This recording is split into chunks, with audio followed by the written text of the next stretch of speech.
এবার দেখাবো একটা সিসি ক্যামেরা ফুটেজ। সেখানে কি দেখা যাবে? বীরভূমের মারগ্রামের একটা সিসি ক্যামেরা ফুটেজ, যেখানে তৃণমূল পঞ্চায়েত সদস্যকে মারধর করা হচ্ছে তা দেখা যাচ্ছে। কারণ অভিযোগ এটাই যে তৃণমূল পঞ্চায়েত সদস্যকে মারধর করা হচ্ছে।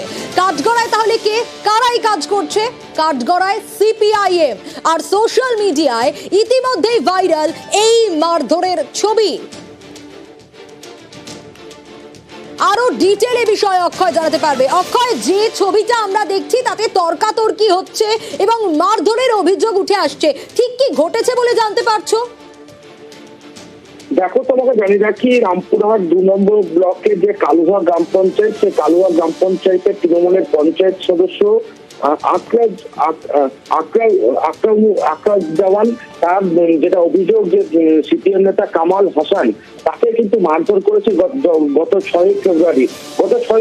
সেদিনকেই তারাপীঠে একটি যোগদান সভা ছিল, সেখানে সেই গ্রাম থেকে প্রায় 5 থেকে 6 জন সিপিএম নেতা তৃণমূলে যোগদান করেছিলেন এবং সেই আক্রোশে এই তৃণমূলের পঞ্চায়েত সদস্যকে মারধর করেছে এই সিপিএম নেতা কামাল হাসান, তেমনটাই অভিযোগ উঠছে। যদিও সেই সিপিএম নেতা দাবি করেছেন যে তিনি পেশায় একজন আইনজীবী এবং ফেসবুকে তাকে একটি অপমানজনক পোস্ট করা হয়েছিল এবং সেই পোস্টেরই প্রতিবাদ করেছিলেন তিনি, কোনো রকম মারধর করেনি।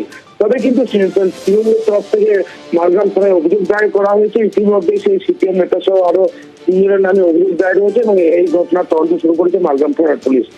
বেশ, আমাদের অঞ্চলের সিপিএম নেতা কামাল হাসান আমার গ্রামে বাড়ি, হঠাৎ করে তার দলবল এনে আমার প্রতি অ্যাটাক করে এবং আমি এই পরিপ্রেক্ষিতে আমার কাছে নিজস্ব ভিডিও ফুটেজ আছে এবং আমি প্রশাসনের কাছ থেকে বিচার চাইছি, যেন এর ন্যায্য বিচার আমি পাই। মারধরের কোনো প্রসঙ্গই নেই। তারপরে ওখানে ওর বাড়িতেও যায়নি, ওই আমাদের ভোল্লা ক্যানেল মোড়েই যেটা হয়েছে সেটাই হয়েছে। সেখানে মোড়ে আশেপাশে লোক চেঁচামেচি চিৎকারে ছাড়া আসে, আমি কোনো লোককেও নিয়ে যাইনি, আমি একাই গেছিলাম ওখানে। আমার প্রতিবাদী যে একটা উকিলবাবুকে বদনাম করা বা উকিলবাবুকে থ্রেট দেওয়া, উকিলবাবুকে এই ধরনের একটা এইসব করা, তার মানে কি? এইটাই আমার আপত্তি, অন্য কিছু নয়।